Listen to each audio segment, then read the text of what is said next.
C'est parti. Bon, Victor, je suis ravi de te recevoir chez 90 Min pour ce retour et pour la sortie de ton livre Narcos, pardon, excuse-moi, la Narcos League, argent sale et football colombien, donc aux éditions L'Harmattan. Tu reviens chez 90 Min puisque je l'ai dit, tu as bossé un petit peu pour nous il y a quelques années. Tu es journaliste, tu es basé au Havre et tu es également manager du compte Instagram kepasa.al, c'est bien ça? Ouais, c'est ça. Qui est pas ça, c'est plus de la passion, du passe-temps, parce que ça me rapporte rien. Je fais ça. Il y a un mec qui m'a dit que j'étais un puriste. Bon, c'est pas, je sais pas si c'est forcément le mot, mais c'est pour le plaisir de parler de l'Amérique latine et de moi-même m'enrichir de l'Amérique latine. Mais sinon, ouais, mon taf, c'est 76 Actu. Ouais. Bon, bah, c'est cool. Et justement, le centre de l'actu, c'est ton bouquin, donc justement sur le trafic de drogue en Colombie et ses relations avec le football. Et donc, forcément, bah, ma première question, ça va être un peu naturel, c'est qu'est-ce qui t'a poussé à explorer ce lien entre l'essor du football colombien et les narcotrafiquants dans les années 80-90? Bah, en fait, moi, je suis parti vivre en Colombie en 2019. Parce que j'avais envie de connaître l'Amérique du Sud, que j'avais des potes colombiens qui m'ont recommandé Medellín, donc j'ai habité là-bas. Et en fait, ce livre, je l'ai fait, c'est presque une obligation en fait pour moi d'avoir fait ce bouquin, parce que je suis arrivé en discutant avec les gens pour des articles, tu vois, du milieu du foot à droite à gauche. Je me suis rendu compte qu'il y avait une foule incroyable d'histoires, tu sais, des petites ou des grandes, sur tel club qui étaient connues des Colombiens. Il y en avait certaines, elles sont connues de tous, mais d'autres pas du tout. Et évidemment, en France, à part l'assassinat d'Andrés Escobar qui est un peu connu, et Maradona qui allait jouer dans la prison de Pablo Escobar, le reste, on ne savait pas, tu vois.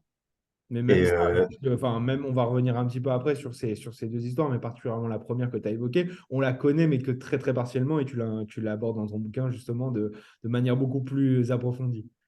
ouais, voilà, ben, après, il y a déjà des articles qui existent sur cette affaire-là, je révèle rien de gros, mais en fait, il y a vraiment beaucoup d'histoires et franchement, je me suis moi-même arrêté, je me suis stoppé dans mon enquête, dans mes recherches, parce que j'en avais assez et que enfin, si j'avais voulu, moi, je me suis tellement passionné pour ces histoires-là, j'aurais pu continuer et je pourrais encore y être, et dans 5 ans, je pourrais encore y être, parce que des histoires comme ça, t'en as, mais à l'infini, tu peux toujours creuser, trouver d'autres personnages qui ont fait d'autres trucs encore plus fous tout le temps. C'est, en fait, la pelote de laine que tu tires, elle a jamais de fin. Donc, c'est là que je me suis dit, déjà, je peux pas en faire un article parce que je saurais pas quel sujet choisir.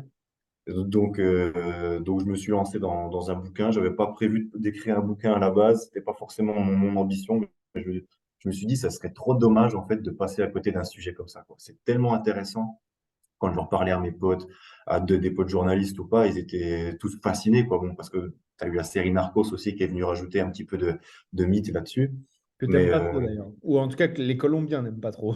les Colombiens n'aiment pas trop et moi non plus, parce que ça donne l'image des Américains sauveurs du monde comme d'habitude, où il y a beaucoup de trucs inventés, euh, en fait, le truc, c'est qu'on ne sait pas vraiment où est la frontière entre ce qui a été romancé et ce qui est vrai.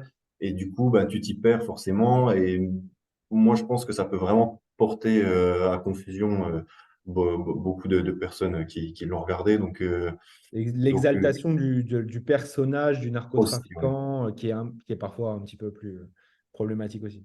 Ouais, c'est ça. Ben, moi, en fait, c'est surtout ça que j'ai voulu faire dans le bouquin, c'est expliquer que non, les trafiquants de drogue, c'est pas des mecs cool, et c'est pas stylé de vendre de la drogue, c'est pas Pablo Escobar, c'est pas un Robin des Bois, le mec, que ça soit lui ou beaucoup d'autres maîtres, parce qu'en fait, c'est le classique du trafiquant de drogue, que ça soit dans la mafia sicilienne, américaine, tout ce que tu veux. C'est toujours de se faire passer pour le Robin des Bois, d'aller aider les pauvres, machin, pour avoir un petit peu le peuple. Mais en vrai, il faut pas que les gens croient en ça. Mais il y en a beaucoup qui croient à ça parce que ça fait du business au final. Tu vois, toutes les séries, tous les films qu'il y a là-dessus, les gens, ils regardent ça, et moi j'aime bien, mais c'est parce qu'il y en a beaucoup, c'est de l'admiration en fait, tu vois. C'est de l'admiration pour ces gars-là. Et moi, ce que j'essaie dans ce bouquin, c'est, oui, je parle de ce sujet-là, je reparle encore, il y a encore un nouveau truc qui parle de ce sujet-là, mais j'essaie d'en parler différemment de Narcos parce qu'en fait, moi, j'ai rien à gagner. Enfin, je te dirais mon contrat, et tu pleurerais à ma place tellement, tellement j'ai pas d'argent à gagner avec un bouquin comme ça, quoi. Donc, c'est juste Non, mais et expliquer puis les ton choses. intérêt, c'est de relater en fait les liens qui existent entre le football et ce qui est ton intérêt en fait de prime abord, parce que tu es journaliste sportif, Ouais, et les liens avec les narcotrafiquants, moins que la romance, pas la romance, mais la novélisation, le côté ouais. romantique du personnage du narcotrafiquant en fait. Oui, voilà, il y a ça, mais franchement, je parle beaucoup évidemment de trafic de drogue et de foot, mais j'explique aussi beaucoup d'éléments de contexte, de la politique, de la situation économique du pays, de la culture colombienne, dont moi je suis tombé amoureux, c'est une dinguerie tellement c'est riche, de beaucoup de choses du pays et un petit peu de l'Amérique latine en général aussi. Alors oui, il y a le narco-football, mais il y a tout ce qui tourne autour parce que tu peux pas, je pense, comprendre ce que c'est le narco-football en étant français sans connaître la situation, sans savoir ce que c'est la Colombie, surtout la Colombie à ce moment-là. Si tu prends un film comme ça, tu vas pas capter à quel point ce personnage-là, il est important, à quel point, etc. Tu vois. Donc j'ai essayé de l'expliquer et je sais que c'est ce qui peut rendre le bouquin parfois un petit peu compliqué sur certains passages parce que étant français, tu vas découvrir tous les noms en fait quasiment, à part trois, quatre que tu vas connaître, tu vas découvrir beaucoup de noms et des fois, des fois c'est peut-être un peu dur de se dire attends c'était qui celui-là. Donc j'ai fait un gros travail de réexplication, de remise en contexte à chaque chapitre là-dessus, parce qu'en fait, mes premiers relecteurs, ils me disaient, non, par contre, là, je me suis perdu. Pour moi, c'était clair, mais eux, ils s'étaient perdus. Donc, il faut réexpliquer à Un chaque travail fois et pour pédagogique, un bien travail tout de expliquer de A à Z, quoi. et ben justement, partons du début, etc. Et explique-nous comment les trafiquants de drogue colombiens ont investi en fait le football et dans quel but? En fait, la Colombie a été frappée dans les années 60-70 par une très grosse crise financière. Et à l'époque, ce qui domine le marché de la marijuana, c'est surtout la Jamaïque, enfin, dans les Caraïbes. Sauf que les Américains commencent à faire la guerre à la Jamaïque et à ses gros fournisseurs de marijuana. Donc, ils arrivent à fermer en gros leur approvisionnement, ce qui ouvre les portes aux trafiquants de drogue. Et c'est là que les Colombiens, bon, ils ont une situation géographique parce qu'ils sont ouverts sur les deux océans et ils sont plutôt proches des États-Unis. Et en plus, ils ont eu le bon filon. Les Colombiens se sont glissés là-dedans. Il y a eu beaucoup de trafic de marijuana. Ensuite, la cocaïne, parce que ça rapporte forcément plus d'argent. Et comme pendant ce temps-là, la Colombie est en train de perdre beaucoup d'argent, les riches industriels colombiens sont en train de perdre beaucoup d'argent à cause de la crise, l'État, il a besoin de liquidité. Et là, il voit les narcos arriver dans les banques, voulant mettre beaucoup d'argent. Ils savent très bien d'où vient l'argent, mais ils ferment les yeux et ils acceptent, en gros, presque l'argent du trafic de drogue devient légal presque. L'État colombien fait comme s'il n'avait pas vu. Et du coup, ça permet à beaucoup d'anciens pauvres, donc de trafiquants de drogue qui étaient pauvres à la base, de s'enrichir même plus que ceux qui étaient riches à la base. Et, euh, et donc, c'est comme ça que les clubs de foot font partie des négociations entre les riches industriels qui sont en train de perdre de l'argent, qui ont besoin de vendre des choses. Donc, ça peut être des entreprises de café, comme d'automobile, de tout ce que tu veux, hein. Tout ce qu'on a eu Euh, en France à une autre époque, comme Peugeot, voilà, Alex Sochaux, etc. Mais là, cette fois-ci, voilà, enfin, ils ont besoin de liquidité. Il y a une crise économique qui est due à la politique américaine contre le communisme, etc., avec Nixon, c'est ça. Kennedy, etc. Et puis, du coup, ça appauvrit les institutionnels, les riches institutionnels, et ça fait monter le trafic de drogue qui, lui, prend son essor illégal. Voilà, c'est ça. Et c'est comme ça que du coup, ils commencent à dire, ben, t'as besoin d'argent, ben, moi je vais te reprendre Millonarios. T'as besoin d'argent, toi? Ben, je vais te reprendre l'América de Cali. Etc., etc., petit à Mais, petit. Et du coup, ils mais rachètent, ils rachètent. Et du coup, mais ok, ça, donc on comprend pourquoi les clubs de foot et ceux qui les détiennent acceptent l'argent des trafiquants, mais pourquoi les trafiquants décident d'aller vers les clubs de foot? Ben, déjà parce que forcément, ils aiment tous beaucoup le foot quasiment et ils sont fans de ballon. Le cartel de Cali, surtout, Miguel Rodriguez, il est fan de foot. Pablo Escobar adore le foot. Gonzalo Rodriguez Gacha, qui est un grand trafiquant de drogue aussi, propriétaire de Millonarios. Il adore le foot. Enfin, ça fait partie de la culture du pays. Donc forcément, ils adorent le sport, ils adorent le ballon. Donc ça, c'est déjà une des premières choses qui explique pourquoi est-ce qu'ils vont investir pour leur plaisir personnel et aussi forcément pour blanchir de l'argent, évidemment, parce que tu dis dans ton stade, tu dis que tu as fait rentrer 20 000 personnes à, je sais pas, 5 000 pesos. Et donc, en réalité, tu déclares quelque chose de totalement différent et tu blanchis la différence. Et voilà, ça permet ça permet à beaucoup de blanchir de l'argent. Il y a ça, et il y a le troisième volet qui est les paris truqués. Donc ça te permet de truquer des paris. Et c'est encore une fois, c'est pas avec ça qu'ils s'enrichissent. Les mecs, ils se font tellement d'argent avec le trafic de drogue et d'êtres humains, etc. Ils n'ont pas besoin des paris pour s'enrichir, mais ça fait partie du jeu encore, c'est pour s'amuser, tu vois. T'as des clubs qui font, enfin, t'as des mecs qui font même pas d'argent, qui perdent plus d'argent qu'ils en gagnent avec leur trafic de drogue, enfin, avec leur club de foot. Donc, Au donc fond, voilà, c'est c'est vraiment une surtout pour ça. danseuse, c'est vraiment un plaisir. Ils se font un kiff. Ouais, c'est ça, c'est surtout du plaisir. Et j'ai oublié un quatrième volet, c'est pour montrer à quel point, c'est peut-être même plus le plus important, pour montrer que c'est eux les plus forts. Forcément, quand, Statut social. ouais, voilà, et pour montrer à l'autre, au-delà du statut social, pour montrer à l'autre cartel, à l'autre trafiquant que lui, il est plus fort. C'est-à-dire que quand l'América de Cali joue contre un club de Medellín, en vérité, c'est le cartel de Cali qui joue contre le cartel de Medellín. Pareil quand il joue contre le Millonarios, etc. Donc, il y a aussi cette dimension-là où chacun veut montrer que, sur le terrain, que c'est le plus fort. Et c'est pour ça qu'il y a une pression immense sur les joueurs de foot, qu'on voit avec Andrés Escobar, par exemple.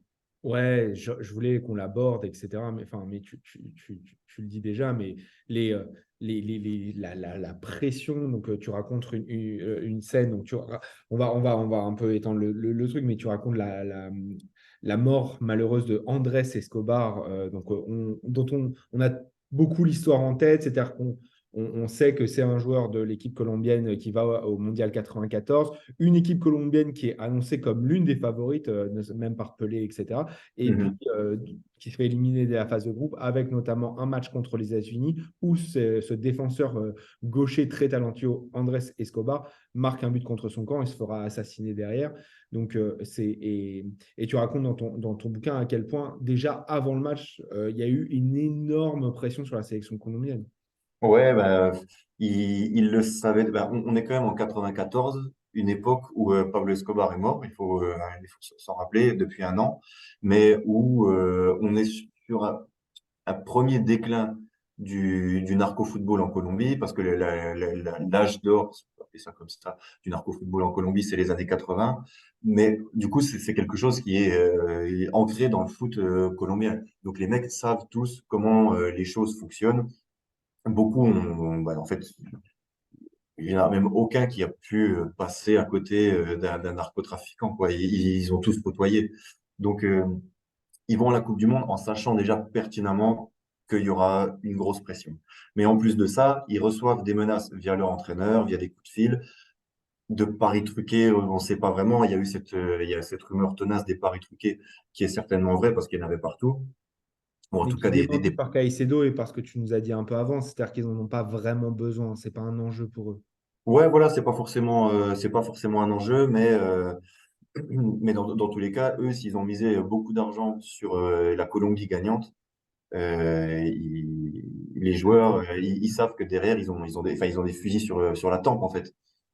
Donc, mais c'est pas pour ça que Andrés Escobar a été tué, je pense. Il y a la rumeur des paris sportifs, des paris truqués, etc. Mais moi, je pense que c'est pas pour ça. Je pense que c'est juste parce que tu avais deux trafiquants de drogue, donc des anciens mecs du cartel de Medellín, Donc, qui étaient après cette fameuse phase de groupe, une élimination, ils rentrent au voilà, pays et puis là, il y a une scène donc, que tu racontes dans le bouquin, je te laisse la raconter. voilà,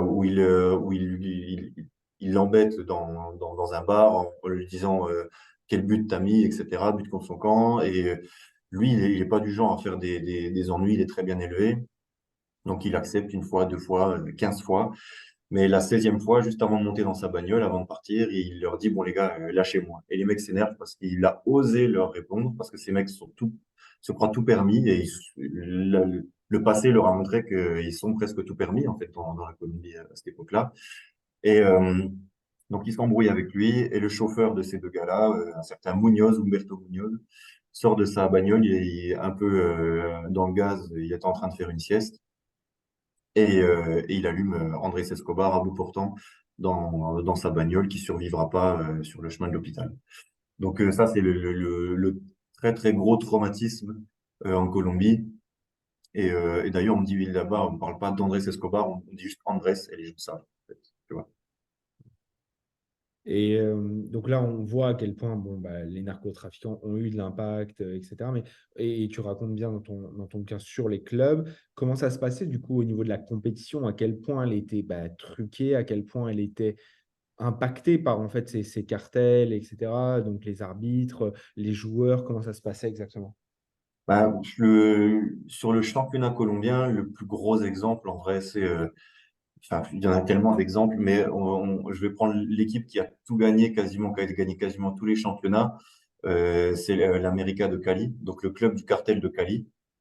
Alors, le cartel de Cali est géré par quatre personnes, mais surtout deux frères, Gilberto et Miguel Rodriguez Orejuela. Et c'est plus, le cartel de Cali, c'est plus Gilberto, et le club de foot, l'América, c'est plus Miguel. Et donc, lui, il connaît bien le ballon, il fait venir des super joueurs, des grands joueurs colombiens, le Paraguayen Bataglia, il est à deux doigts de faire venir Maradona. Maradona lui donne son accord, mais au final, il doit se rétracter plus tard parce que son agent lui rappelle il s'est déjà engagé avec Boca Juniors et le Barça. Et donc lui, il fait venir voilà, les meilleurs joueurs, le meilleur entraîneur, Ochoa, et il veut le top du top. Et il y arrive parce qu'il gagne quasiment tous les championnats. Il va trois fois en finale de la Copa Libertadores, où il perd une fois logique, une fois plus ou moins logique, et une dernière fois C'est quoi plus ou moins avec logique? avec- C'est quoi plus ou moins logique? non, plus ou moins logique, c'est pas, tu sais, des fois, pour le coup, Mais il n'y a c'est pas de sportif magouille. ou extra-sportif du coup? Parce Ouais, que ouais, non, non, c'est pour le coup, sportivement, lui, contrairement à l'Atlético Nacional, ils trichent pas pour gagner la Copa Libertadores. Eux, ils ont triché en 89. Et la dernière, si jamais ils avaient gardé les mêmes règles que ce qu'il y a aujourd'hui, c'est-à-dire qu'en fait, sur les scores cumulés aller-retour, ils gagnent. Mais à l'époque, c'était pas comme ça, la règle. Parce que c'est final aller-retour. Et à l'époque, c'était juste, est-ce que tu as gagné le premier match? Est-ce que tu as gagné le deuxième match? OK.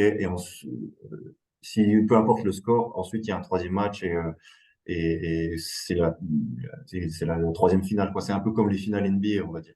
ouais. Et enfin, bon, bref, du coup, ils gagnent beaucoup de choses, mais parce qu'ils ont des bons joueurs, mais aussi parce qu'ils achètent des arbitres, mais genre, ils achètent à foison, parce que ça parle de dopage aussi. Un des fils du cartel de Cali le gérant du cartel de Cali parle de dopage aussi, sans savoir forcément l'impact que ça a, mais tu as beaucoup de témoignages qui disent, mais de toute façon, quand on jouait contre le cartel de Cali, les mecs, ils pouvaient tomber, faute ou pas, à 2 mètres de la surface de réparation, il y avait penalty, quoi. Donc, forcément, ça tâche les carrières un petit peu et les résultats de grands joueurs, hein, de très très bons joueurs. Est-ce que ça enlève quelque chose à leur talent? Ça, c'est encore un autre débat. Mais dans tous les cas, le palmarès de l'América de Cali, avec de nombreux titres gagnés à cette époque-là, restera taché par le trafic de drogue. Mais c'est pareil pour le club de Millonarios, qui appartenait donc à Gonzalo Rodriguez Gacha, très très grand trafiquant de drogue au même niveau que Pablo Escobar, mais méconnu. Il était surnommé El Mexicano, parce c'était un Colombien, mais il adorait le Mexique. Il avait créé des routes de trafic de drogue via le Mexique. Et en 2012, alors ce mec-là est mort en 89, alors je vais mettre les choses dans l'ordre. Le Millonarios gagne deux titres en 87-88, lui décède en 89. Et en 2012, il y a le président de Millonarios de l'époque, Felipe Gaitán, qui propose de supprimer ces deux titres, comme c'était un peu arrivé à la Juventus de Turin il y a quelques années avec ses histoires Avec le Calcio. extra-sportives. Ouais. Et du coup, il propose de supprimer ces deux titres du palmarès. Il pensait être suivi par le gouvernement l'a suivi timidement, et par les autres présidents de club, qui est de faire quelque chose, de laver le passé pour ne plus être entaché de cette image-là. Sauf que bah, déjà, les anciens joueurs, ils acceptent pas qu'on leur dise, c'est compréhensible d'un côté, qu'on leur dise, mais t'as gagné parce que t'as triché. Ils veulent pas, et forcément les supporters. Les supporters, ils déploient même une grande banderole à l'effigie de Gonzalo Rodriguez Gacha dans les tribunes. Et donc lui, il se prend un tsunami de critiques dans la face, il est obligé de démissionner. Et donc personne ne l'aura suivi et il termine humilié et détesté par tout le monde. Donc voilà, il y a ces deux clubs-là, mais après il y a les clubs de Medellín aussi. Euh, t'as beaucoup, beaucoup d'autres clubs. Et pour moi, il y a un club qui est très, très intéressant. C'est le club d'Envigado, dans le sud de Medellín, qui a été créé par des trafiquants de drogue et, euh, et des sicarios du cartel de Medellín en 89. Donc encore une fois, on est en plein. Déjà, il est créé assez tard par rapport aux autres clubs. Le championnat colombien est créé en 1948. Et, donc tout le monde est au fait que ce club est créé par des trafiquants de drogue d'un cartel qui s'appelait et s'appelle toujours, parce qu'il est toujours en activité, la Oficina d'Envigado. C'est le plus gros, c'est le plus vieux cartel encore en activité en Colombie. Et, euh, et donc tout le monde est au fait de ce truc-là. Mais au début, eux, vraiment, c'est pour se faire plaisir et c'est pas du tout pour gagner des titres, pour faire venir des joueurs, etc. Et c'est de ce club qu'est sorti un certain James Rodriguez avec l'aide d'un des fondateurs de ce club, ami d'enfance de Pablo Escobar. Ça, c'est une histoire qui est peu connue aussi, mais James Rodriguez, la carrière de James Rodriguez a été poussée par un trafiquant de drogue.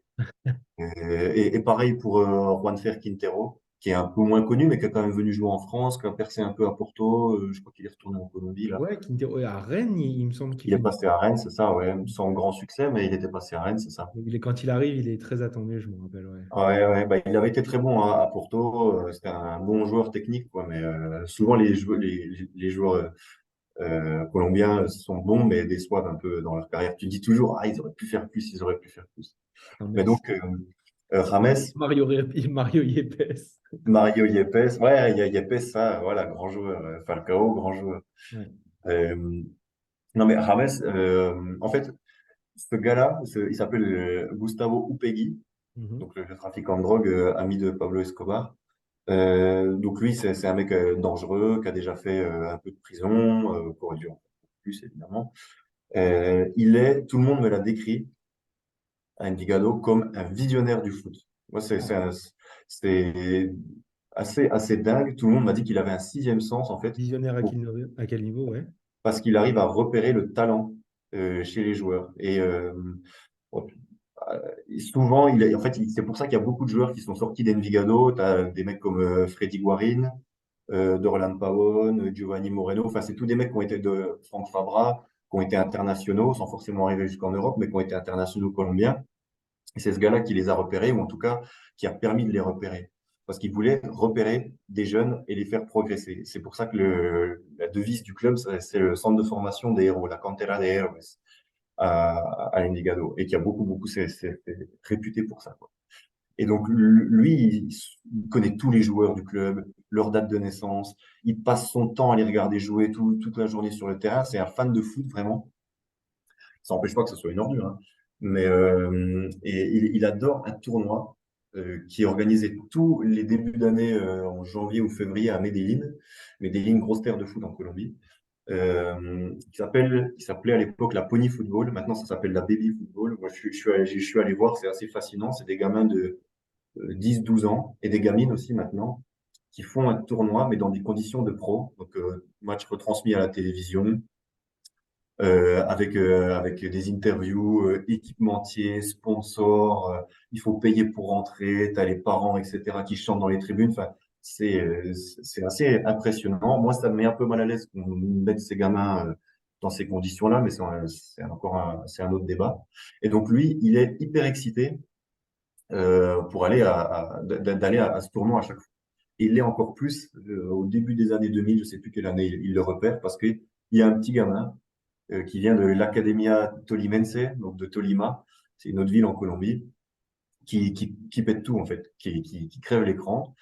En fait, il y en a deux, mais c'est surtout sur James Rodriguez qui plante son œil. Le gamin, il finit meilleur buteur, meilleur joueur du tournoi, champion, et il met un goal olympico, tu sais, c'est un corner rentrant en finale. Donc forcément, tu peux encore le trouver sur YouTube, je pense, le but, il me semble que je l'avais. Comment il s'appelle le tournoi? Rappelle-moi, parce que j'en ai pas.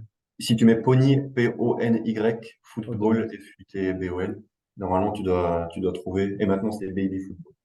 Ok, impec, merci. Et, euh, et donc, le gamin, il crève l'écran et il attend. Upegui, il attend même pas la fin du tournoi pour le recruter parce que il fait deux passes décisives, je crois, Rames Rodriguez contre le club d'Envigado, donc Upegui. Et donc Upegui va voir ses parents, va lui dire je veux recruter votre gamin. Il a trouvé un taf au beau-père de Rames. Il trouve une maison à quelques pas du centre d'entraînement. Enfin, il l'aimait bien, il l'aimait très bien. Donc la famille de Rames Rodriguez finit par emménager dans le sud de Medellín à Envigado. Mais le problème, c'est que le gamin, il est trop petit, il est trop frêle. Et donc là, il faut lui payer des hormones de croissance. Alors, dans la biographie qui a été écrite de Rames Rodriguez, on dit que c'est les mêmes hormones de croissance que Messi. Ça, c'est faux. Moi, qui avait été donné à Messi, c'est faux. Il avait pensé à une époque, mais moi, j'ai rencontré le médecin, le docteur Lara qui s'est occupé donc du traitement à James Rodriguez et de un peu l'homme à tout faire qui s'occupait de lui, qui était préparateur physique. Et eux, ils m'ont dit que c'était plus des petites gélules qui coûtaient pas si cher, mais qui ont permis, donc payées par le club, qui ont permis à James Rodriguez il devait mesurer au maximum, il aurait dû mesurer 1m76, quelque chose comme ça. Et il a fini à 1m81, 82. Donc ça a permis de bien le faire progresser et donc d'être assez fort physiquement. Et le dernier coup de pouce qu'a donné au pays, c'était à 14 ans et quelques mois de James Rodriguez. Upegui, il dit qu'il est prêt. Il est prêt, il est prêt. Mais le coach, Hugo Castagno, que j'ai rencontré aussi, un gros personnage, lui, il voulait pas le faire jouer. Il dit, il est pas prêt, il a 14 ans. Et Upegui lui a dit, t'as peur? Et il dit, non, non, mais il dit, non, mais je m'en fous, en fait, tu le fais jouer. Et donc, il l'a fait jouer. Et James Rodriguez devient à ce moment-là le deuxième joueur colombien le plus jeune à jouer dans le championnat colombien. Il entre en jeu à 24 minutes de la fin. Il fait un petit pont et il fait une frappe sur le poteau. Il impressionne tout le monde. Et depuis, il n'a plus perdu sa place. Et après, il a connu le parcours qu'on connaît où il est parti à Banfield en, en Argentine et ensuite Porto et Monaco, Real Madrid, D'accord, etc.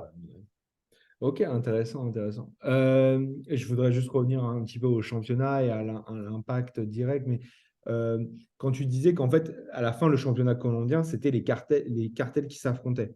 Et Ouais. donc, avec des corruptions d'arbitres, ça a dû arriver que sur un match, les deux cartels veuillent corrompre l'arbitre.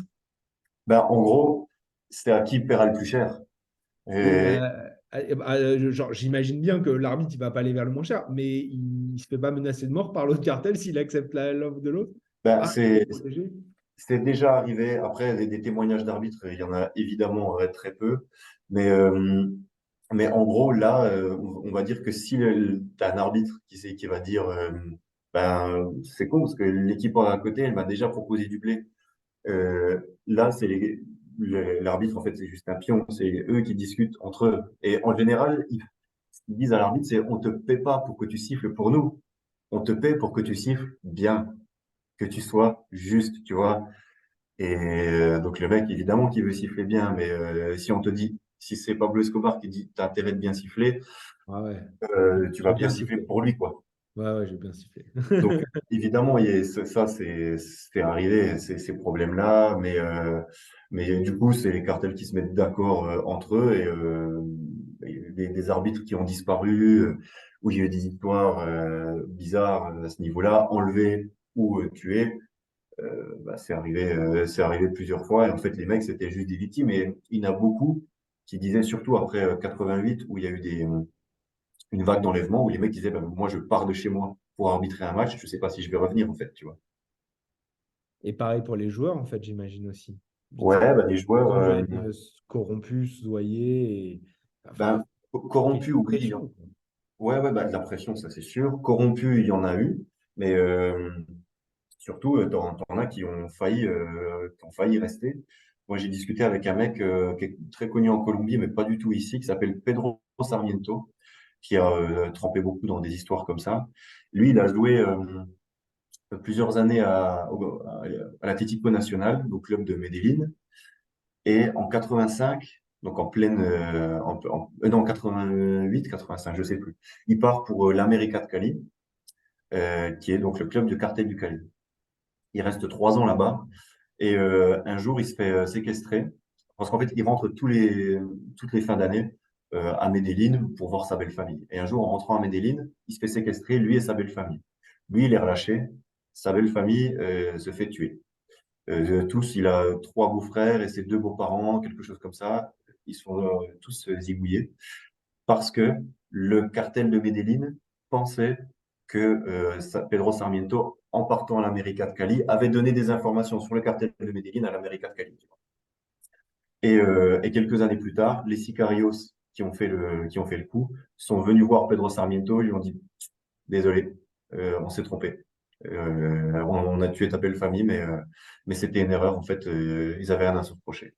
Waouh. Et, et donc lui, ça, il me l'a raconté un peu à contre-cœur. Donc c'est pour ça que je me suis pas trop étalé dedans. C'est juste l'espace de quelques lignes, mais pour moi, c'est quelques lignes qui sont très fortes parce que ça montre vraiment que putain, le gars, il était innocent, quoi. Sa famille, ils étaient innocents et ils se sont fait tuer pour des histoires complètement qui les dépassaient complètement, avec lesquelles ils avaient rien à voir. Donc il y a eu ce truc-là et disons que eux, ils n'ont pas eu la même chance que un mec qui s'appelle Ricardo Gareca, qui est connu, c'est un ancien joueur argentin et ancien sélectionneur du Pérou. Euh, donc lui, il jouait à l'América. Et un jour, Pablo Escobar veut donner un coup très fort à l'América et décide d'aller faire un attentat dans les installations du club pour tuer Ricardo Gareca, voilà, pour le liquider, quoi. Et il l'a pas fait. Sûrement sportivement, parce que l'América de Cali est concurrent de son Independiente Medellín, je crois, c'est ça? Ouais, c'est ça, ouais. De ces deux, lui, en fait, il soutient les clubs de Medellín, peu Ouais. importe lequel. Et juste sportivement, il veut liquider le meilleur joueur.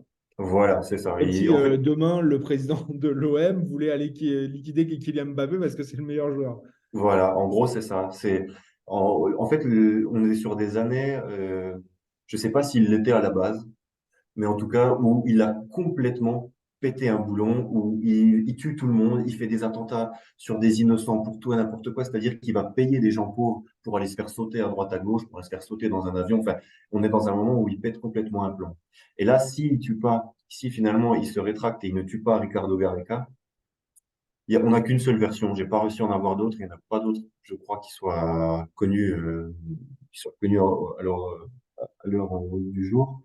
C'est Popeye, Popeye qui, je sais pas si tu vois, c'est l'ancien chef de ces Sicarios, qui parle beaucoup. Maintenant, il est décédé en 2020-2021. Il parle beaucoup et il n'est pas forcément fiable sur tout.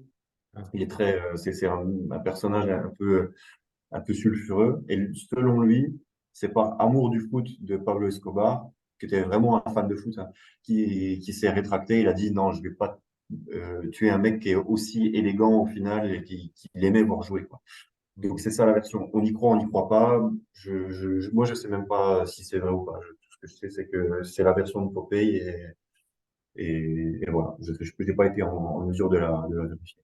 Mais ouais, mais c'est vrai que comme tu l'as dit, on connaissait un peu l'attrait de Pablo Escobar pour le football, puisque dans la prison qui s'est fait construire, enfin la prison avec des grands guillemets, Hum. qui s'est fait construire quand le gouvernement colombien a eu besoin de dire publiquement ils avaient mis Escobar en prison. Il s'est fait construire une prison avec un terrain de foot à l'intérieur dans lequel a joué Maradona notamment. Voilà, c'est ça. Il venait venir, il faisait venir beaucoup de joueurs, toute la sélection colombienne est allée jouer là-bas.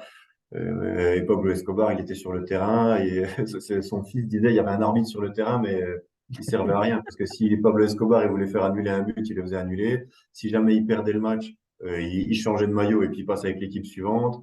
Et puis, tant qu'il gagnait pas, le match, il pouvait durer 3 heures de plus, il fallait qu'il gagne, quoi. Et d'après ce qu'on dit, donc la prison était à Envigado, donc collée dans la banlieue de Medellín, on va dire.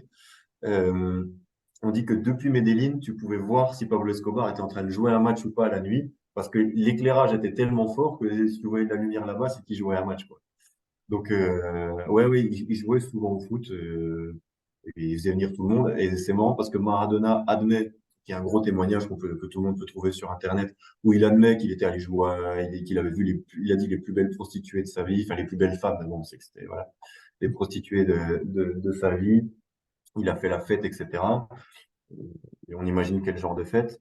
Et quelques années plus tard, alors il a défendu Pablo Escobar, et encore quelques années plus tard, il a dit qu'il avait jamais vu Pablo Escobar, etc.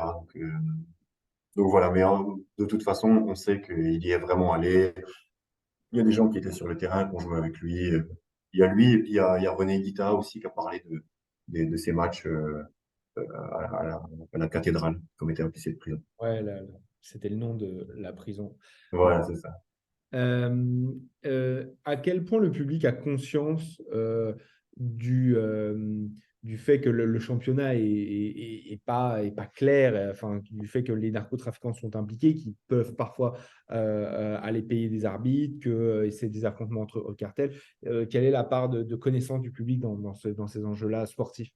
Là, c'est une bonne question, ça, c'est parce que c'est super intéressant. Euh, le public, tout le monde sait. Enfin, c'est impossible de passer outre ce truc-là. Tout le monde sait. Mais tout le monde ferme les yeux parce que, en fait, ça arrange tout le monde de fermer les yeux. Alors oui, il y a des morts, mais en fait, tant que c'est pas toi qui es mort, bah, tu vois quand même des meilleurs joueurs, certains des meilleurs joueurs du continent, tu vois du spectacle. Les médias te régalent. Les médias, on parle pas, hein. Il y a qu'un seul média qu'on parle, c'est El Espectador. Mais les médias se taisent, bah, déjà parce que forcément, les journalistes qui en parlent, il aura des soucis. Et puis parce que ça fait vendre des journaux aussi. Eux, ils font plus de pages de sport, les gens s'intéressent, donc ils vendent plus. En fait, il y a une phrase que me dit un mec dans le bouquin, c'est il me dit tant que le ballon roule, tout va bien. Tant que l'économie tourne, qui va se plaindre en fait? À part les familles des gens qui décèdent, qui va se plaindre? Les gens savent, tout le monde sait. Tout le monde sait la preuve, comme je te disais tout à l'heure, les supporters de Millonarios ont sorti une banderole à l'effigie de Gonzalo Rodriguez Gacha. Donc au final, presque ils remercient, tu vois, certains sont reconnaissants à ces trafiquants de drogue d'avoir permis à leur club de leur avoir permis de vivre autant d'émotions, tu vois ce que je veux dire? C'est Quelle est comme, tu vois, l'émotion? En fait, c'est là où moi, personnellement, je ne comprends pas. ouais. Quel est l'intérêt et d'où vient l'émotion d'une compétition que tu gagnes autrement que par le sportif? Parce que tu as acheté un arbitre, etc. Alors que, à la rigueur, je veux bien qu'on fasse la différence. Tu as un trafiquant de drogue à la tête de ton club, tu n'en es pas responsable, c'est l'État du pays. Et avec l'argent de la drogue, il fait venir des bons joueurs. Que tu soutiennes ton club, je le conçois. Mais que cet argent, il serve à corrompre des joueurs adverses ou des arbitres, où est la valeur du titre que tu gagnes? Bah, déjà, euh, là, je pense qu'on est plus sur la mentalité humaine et du supporter. C'est qu'un supporter, là, tu réfléchis comme quelqu'un d'objectif. Mais un supporter, par définition, il n'est pas du tout objectif. Un supporter, même si l'arbitre est acheté, il fermera les yeux là-dessus. Tu vois, Mais j'arrive pas à le concevoir. Moi, demain, je suis supporter du Paris Saint-Germain. Si demain, le PSG gagne en ayant corrompu ne serait-ce que la moitié du début d'un arbitre, même dans un match de groupe où on serait déjà qualifié, ou juste pour faire reposer les joueurs ou ce que tu veux, etc., ou le match de Ligue 1 d'avant pour faire reposer les joueurs pour arriver frère hum. des champions, ça me tue tout le bonheur que ça pourrait me procurer. Ouais, ouais, non, mais je comprends. Mais est-ce que ça, si c'était arrivé à l'époque où tu joues ton maintien contre Sochaux, je pense que si Ok. jamais tu te maintiens grâce, dans tous les cas, le truc, c'est qu'à l'époque, la mentalité, tu vois, j'en discutais avec un pote qui est fan justement de Tiens, c'est Millonarios. plus, pour prévenir le maintien, je me pose déjà plus de questions. Je me dis, ah non, j'ai pas envie. C'était une horreur. C'était énorme. Bon, bref, pardon. Mais c'est un autre. Non, mais tu vois, j'ai un pote qui est fan de Millonarios. J'en discutais justement l'autre jour avec lui. Les preuves sont évidentes. Il y a eu des condamnations de la justice. Enfin, c'est impossible de dire que Millonarios n'a pas volé ces titres, ces deux titres-là. Mais lui, ce qu'il me dit, c'est que c'est pas vrai, et il me dit, mais de toute façon, en face, il faisait pareil. Ouais, c'est ça, c'est ce Donc, que en fait, j'avais dit. ils ont l'impression de jouer à armes égales. Donc, en fait, tu sais, c'est comme, c'est un peu comme, je sais pas, le cyclisme. Bah oui, il est dopé, mais l'autre aussi. Et de toute façon, les 10 premiers, ils sont dopés. Donc, qu'est-ce que tu veux dire? Et j'entendais un débat l'autre jour vu qu'on a célébré les 20 ou 30 ans, les Les 30 ans 30 ans, les du 30 ans titre de l'OM. de la Les, les voilà, comme tu es supporter du PSG, tu seras peut-être d'accord avec moi, mais certainement pas avec eux. Mais tu en as plein qui disent, ouais, mais les émotions, on les a vécues. Et donc, ils prennent le même argumentaire de dire, ouais, mais les autres aussi, ils trichaient. Il y avait aussi pareil de l'autre côté. Donc, leur joie, elle vient de ça. Et de toute façon, quand tu es supporter, que tu gagnes le match final, et en plus, pour le coup, par exemple, la Copa Libertadores gagnée par le National, l'Atlético National, sur la finale, ils gagnent au tir au but, et même les gardiens vont jusqu'au tir, enfin, tirent leur tir au but, leur penalty. C'est-à-dire que on est sur une tragédie incroyable qui va très très loin. Il y a 2-2, donc à la fin, ils pensent même plus à ça, les gars. Même si sur ce match-là, les arbitres étaient corrompus, à la fin, les gars, ils y pensent même plus. C'est juste, ils sont juste trop contents, tu vois, parce que forcément, tu as ton âme de supporter. Et en plus, eux, ils vivent pas le sport comme nous. Nous, on est beaucoup plus rationnels. Et en Amérique latine, tout est plus fou, quoi. Tout est plus fou, tout est plus exubérant. Donc, il y a moins de oui, mais si j'avais fait ça, etc. Il y a moins de prise de tête. Ok. Comment Ouais. tu expliques ce fait qu'il y ait moins de rationalité ou moins de ce côté plus distancié, peut-être? Bah, ça, après, je pense que c'est une question de culture, une question d'esprit. Moi, je suis allé voir un match, un derby de Medellín avec les supporters de l'Independiente contre le National. Donc, on était sur une toute petite partie du stade et tout le stade était vert aux couleurs du National. Mais c'était incroyable. Moi, j'ai jamais vu un stade comme ça de ma vie. Ça faisait que de chanter. Alors, sur le terrain, il y avait rien à voir, hein. Franchement, c'était chiant. Ça jouait pas bien. Mais par contre, dans les tribunes, c'était tout le monde chantait, tout le monde criait dans tous les sens, ça dansait, ça faisait la fête. C'était génial parce que je pense que c'est des gens qui font mieux la fête que nous. Franchement, moi, j'ai énormément de potes latinos, même encore ici au Havre. J'ai quasiment tous mes potes, c'est des Mexicains, des Colombiens, des Péruviens, tout ce que tu veux. Pour faire la fête, c'est le mieux. Parce que même sans rien, à tout moment, hop, on sort le téléphone, ça danse, et puis on boit un coup et c'est parti, tu vois. En Europe, c'est plus compliqué, c'est une autre culture, et pour le meilleur ou pour le pire, il y a des bons et des mauvais côtés, mais pour tout ce qui est le côté festif, joyeux, etc., tous ceux qui sont allés en Amérique latine, je sais pas si c'est ton cas, mais tous ceux qui sont allés, ils reviendront en te disant ça, que c'est totalement différent. De toute façon, tu vois les Argentins, comment ils ont célébré leur Coupe du Monde. Nous, on l'aurait célébré salement, mais eux, Non. ils sont encore en train de déambuler, tu vois. Oui, c'est vrai. Est-ce que tu peux me parler du seul club qui n'a pas été repris par des narcotrafiquants? Donc, je crois que c'est le Deportivo Cali. Ouais. C'est ça? C'est ça, ouais. Le Deportivo Cali. En fait, à la base, euh, le cartel de Cali, et là-bas, c'était plus pour Gilberto, du coup, pas Miguel, c'était Gilberto, qui voulait racheter le Deportivo Cali. Sauf que en arrivant, il s'est rendu compte de deux choses. La première, c'est qu'ils n'avaient pas besoin de son argent, parce qu'il y avait un mécène qui avait déjà beaucoup d'argent et qui pouvait en mettre dans le club. Alors après, enfin, d'où venait l'argent du mécène? Pas du trafic de drogue, c'est sûr. Lui, il avait ses affaires à lui. Mais est-ce qu'il faisait pas des affaires avec des entreprises de trafic en drogue? Peut-être, mais je pense pas qu'on puisse dire que c'était de l'argent sale. Lui, il faisait rien d'illégal. Donc, il y avait de l'argent propre qui permettait d'alimenter le club, qui était très bien organisé, avec des gens très droits. Vraiment, il y a eu de la corruption, ils ont payé des arbitres, etc. Mais voilà, on va dire que ça fait tellement partie du jeu que voilà, c'est comme ça. Et Il était pas détenu par des trafiquants de drogue, mais les méthodes voilà. étaient en fait similaires derrière, quoi. Bon, bah, ouais, les méthodes étaient similaires, mais peut-être que dans d'autres pays avec d'autres clubs qui étaient propres, dans d'autres championnats propres, il y a eu de l'achat d'arbitres. Oui, En fait, c'est une manière de gagner des matchs et de ramener tes supporters au stade, non, quoi. Parce c'est plus qu'avant, vrai. le Deportivo Cali, c'était un très grand club qui gagnait tout. Et l'América de Cali, c'était le club qui faisait pitié, qui gagnait rien. Et du coup, tout s'est inversé. Donc, les mecs, fallait qu'ils survivent aussi sportivement.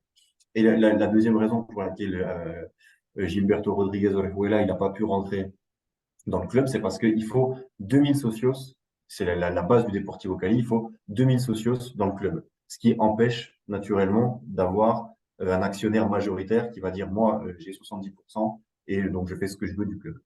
Donc ça, c'est comme ça que le Deportivo Cali s'est protégé pendant toutes ces années. Et moi, je pensais à la base qu'il y en avait un deuxième de club qui n'avait pas trempé dans ces histoires. C'était le Junior de Barranquilla. Et parce que je savais qu'il était détenu par une famille, la famille Char, c'est toujours le cas, qui est sulfureuse, qui trempe dans des trucs pas nets, mais on savait pas vraiment lesquels. Il n'y avait pas vraiment de preuves. Il y avait beaucoup de rumeurs, mais il n'y avait pas vraiment de preuves. Et c'est l'année dernière, au moment où je finalise le bouquin, il y a des révélations, et je tombe sur beaucoup d'articles, trafic de drogue, enfin, d'influence, enfin, corruption, tout ce que tu veux, beaucoup d'enquêtes qui tombent. Du coup, j'ai dû réécrire une partie du bouquin une fois que je me suis rendu compte de ça. Donc, le junior de Barranquilla fait partie des autres. On les met dans la même liste que les autres. Mais voilà, le Deportivo Cali a permis de survivre grâce à son organisation et à son mécène, dont j'ai oublié le nom, mais je l'ai écrit quand même. Ok. Donc, on t'a évoqué aussi les dangers qui guettaient les joueurs un petit peu au début. Donc, il y a eu des menaces de mort, beaucoup de choses. Est-ce que quand les joueurs partaient en Europe, est-ce qu'ils continuaient d'être sous pression? Je sais pas, moi je pense à Valderrama qui a joué à Montpellier ou qui a peut-être. Enfin, est-ce que ça les suivait ou pas en Europe? Ou est-ce que justement, quand ils partaient en Europe, c'était un échappatoire à ça? Ouais, non, l'Europe, bah déjà, il faut savoir que c'était avant l'arrêt Bosman, donc c'était compliqué d'aller en Europe. Non, en général, ça les suivait pas. Après, Valderrama, bizarrement, il y a rien. Lui, il est pas du tout sali par ces histoires-là, contrairement à Higuita, à René Higuita. Lui, il est pas du tout.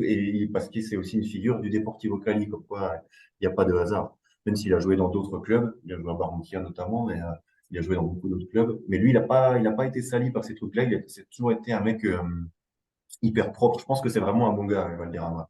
Après, ça n'empêche pas qu'il y ait des mecs qui ont trompé dedans, qui étaient des bons gars aussi, hein, parce que des fois, t'as pas le choix. Mais lui, il avait le pouvoir, la statue pour le statut pour dire non aussi à ces trucs-là. Et il y en a très peu qui l'ont. Et Donc lui, non, quand il est venu en France, quand il est venu en Europe, il n'a pas eu de problème avec ça. Mais Higuita, quand il est venu en Europe, il n'a pas eu de problème avec ça. La preuve, ça a été presque une parenthèse, j'allais dire dorée, pas sportivement parce que ça s'est mal passé en Espagne à Valladolid, mais avant de partir en Espagne, il a dû aller voir euh, Escobar en prison pour lui demander l'autorisation. Il lui a dit, est-ce que tu m'autorises à partir? Parce qu'il jouait à l'Atlético Nacional. Et Escobar lui a dit, vas-y, tu peux y aller. Donc là, ils étaient plus beaucoup en contact, il lui a presque plus rien arrivé. Et une fois que Higuita rentre d'Espagne, quelques mois après, il retrempe dans des affaires parce qu'il avait joué l'intermédiaire dans une affaire d'enlèvement d'un des principaux blanchisseurs du cartel de Medellín, quelque chose comme ça. Et du coup, là, il finit en tôle, il fait 9 mois de tôle. Et donc après une rentrée d'Espagne, il va en tôle et c'est pour ça qu'il n'est pas à la Coupe du Monde 94 d'ailleurs. Et bon, ça, il a été innocenté en 2008. Mais du coup, quand il est rentré, les ennuis ont repris. justement, derrière, comment la Colombie s'en est sortie, comment ils ont essayé enfin, comment le football colombien s'est un peu arraché à ça, parce que quand le verre est dans le fruit, c'est très très difficile. C'est clair. Ben, le principal vert, en fait, il y avait trois principaux verts, on va dire. C'est le cartel de Medellín, où il y a deux verts qui sont Pablo Escobar et Gonzalo Rodriguez Gacha. Gonzalo Rodriguez Gacha meurt abattu par la police en 89, Pablo Escobar en 93. Et le troisième, c'est le cartel de Cali, qui eux sont arrêtés en 95, 95. 95, ils sont mis derrière les barreaux, et maintenant ils sont tous, enfin, il y en a un qui est mort derrière les barreaux il y a quelques mois, il y en a un qui est encore vivant aux États-Unis, ils sortent dans quelques années. Mais bon, évidemment, ils n'ont plus du tout d'influence. Donc, une fois que eux partent des clubs, à part à Medellín, vu que Pablo Escobar n'était pas vraiment propriétaire et qu'il y avait déjà une organisation sans lui, l'América de Cali sombre dans la crise, Millonarios sombre dans la crise. Il y a beaucoup de clubs qui sombrent comme ça. Après, il y a des clubs secondaires dont je t'ai pas parlé, donc le Independiente Medellín, etc. euh, qui ont eu aussi des problèmes financiers. Mais du coup, une fois que ces têtes-là qui tenaient le trafic de drogue de tout le pays meurent, bah, c'est plus des gros cartels les gros cartels explosent. Et donc, c'est plus des petits cartels qui se font la guerre. Donc, déjà, ils ont moins de pouvoir eux-mêmes. Ils se font la guerre entre eux. Et en fait, ça devient tellement le bordel entre eux qu'ils s'en vont un peu du foot. Et en plus, du coup, l'État colombien en profite pour nettoyer le foot de ces gars-là. Maintenant ils ont plus peur. Enfin, les trois mecs qui les menaçaient, qui étaient plus forts qu'eux, en gros que l'État colombien, ils sont plus là. Donc, tu peux faire ton ménage un petit peu plus sereinement. Je te dis pas qu'il y a plus Non, il de y a trafic moyen de de faire. drogue, etc. Mais plus à ces hauteurs-là. Et du coup, vu qu'il y a moins de blé, que les clubs de foot perdent du blé, les meilleurs joueurs, bah, tu peux plus les payer, donc ils repartent dans leur pays ou à l'étranger ou ailleurs. Ils vont là, bah, du coup, Argentine, Uruguay et Brésil, forcément. Et donc, le championnat colombien baisse petit à petit. De toute façon, tout part de l'argent, hein, c'est le nerf de la guerre, encore plus dans le foot. Perd de la valeur et du coup retourne à le niveau qui est le sien aujourd'hui et qui était le sien avant que les narcos arrivent, c'est-à-dire moyen en Amérique latine, quoi, pas ouf. Ouais, c'est en gros comme ça que le ménage a été fait. Ok. Et quelle a été en fait, quelle a été l'implication, le rôle du gouvernement juste au niveau du football? On sait que la Colombie a lutté, a énormément essayé de lutter contre le trafic de drogue, a perdu le combat à un moment donné et puis a fini par renverser les choses un peu dans l'histoire récente. Mais au niveau du football, comment ils ont géré? Est-ce qu'ils laissaient faire? Est-ce que c'était pas un intérêt pour eux? Comment ça se passait? Ben, en fait, ils ont laissé faire pendant très longtemps.